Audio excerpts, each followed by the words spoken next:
Hello, good morning there, my YouTube fam. How happy I am to see you once again. First of all, don't mind the way I look. My hair is looking so bad. I had to undo it because it's still summer. It's very hot, sweating all through. I thought, why not just have my natural hair for the time being until winter comes, okay? So I'll be much more comfortable to sleep. Yeah, enough of those stories. How happy I am to see you once again. Okay, so first of all, if you are a new viewer or a new subscriber, kindly do the necessary. Do what? Subscribe. Okay, I hope you've done that.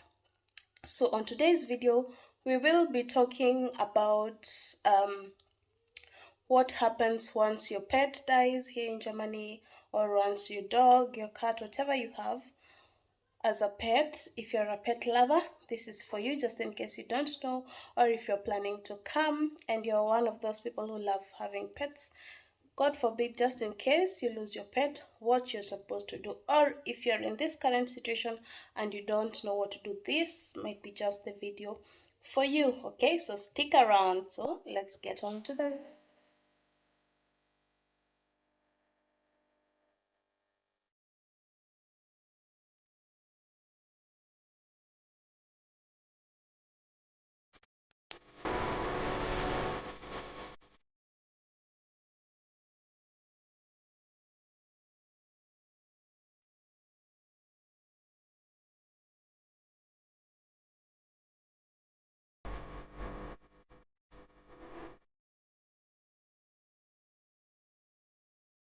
so if you lose your pet, and don't mind where I am, I'm in my children's room.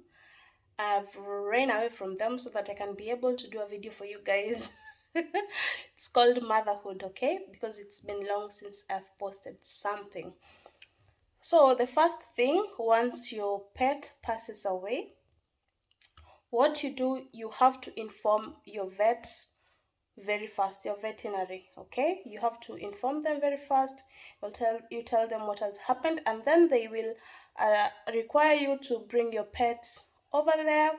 What they do, actually, I'm talking out of experience, what happened with a dog of ours, what the owner had to do, what the process was. So I was there, so I know the process that I'm talking about. Okay, so just in case I miss anything, feel free to write it down in the comment section, or just in case I may have given a misinformation without knowing. Okay, so after calling your vet, you take the dog to the vet.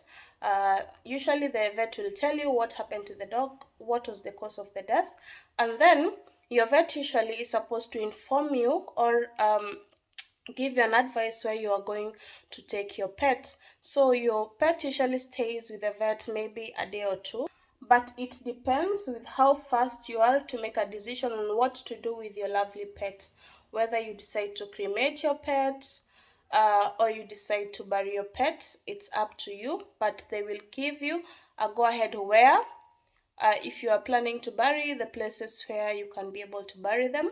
So with the thing of burying, that's another one. What I never knew, I found out that actually here in Germany there are cemeteries for your pets. Okay, there are cemeteries particularly for your pets, for your dog, for your cats, where you can be able to give them a proper burial. Okay, that is something that I did not know about when I was living in Kenya. That is something that is quite different here. That's another difference between Kenya and Germany. I don't think we have, no, we don't have pet cemeteries. We only have for people. So that's one thing you've been able to find out. We have pet cemeteries. So yeah, there are people who choose to actually cremate their pets, and the ashes are kept in the urns, and they take them to their houses. They stay with them. And one thing that I found out, there are actually people who, when they decide to keep their urn, they make a wish that once they also pass away, they will love to be buried together with their pets. Another one. Did you know that in Germany there are also cemeteries whereby the owner can be buried with their pets? I did not know that. I found that out, okay? So people usually make wishes that they will love to be buried together with their lovely pets, especially the elderly people. Wow, that's new to me. I did not know that. Did you know that?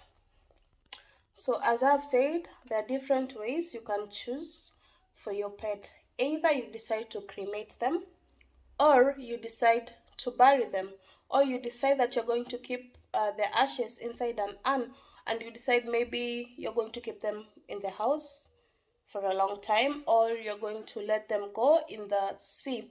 It depends on how you decide to dispose. I will not call it dispose because it will seem a little bit harsh for the pet lovers. I'm sorry for that. So, whichever method you actually decide, that is up to you. Okay, sorry for that. So, um, for example, you might wonder if you're living in an apartment, what do you do? So you find people who are living in apartments. You find that because these pet cemeteries, they're not so many in Germany, you'll have to move to, maybe not like move or leave that house and move to another one. You'll have maybe to take your pet very far from you to go and bury it where the particular cemetery is. But you find that people who live in apartments, they prefer to actually cremate, and then they put the ashes inside the urn and they keep them in their house. So that's a choice for most of the people who actually live in apartments and they cannot afford. Okay, also because there is a price for cremation. Remember that there's a price for burying. It usually ranges from between 70 to maybe like 400 euros.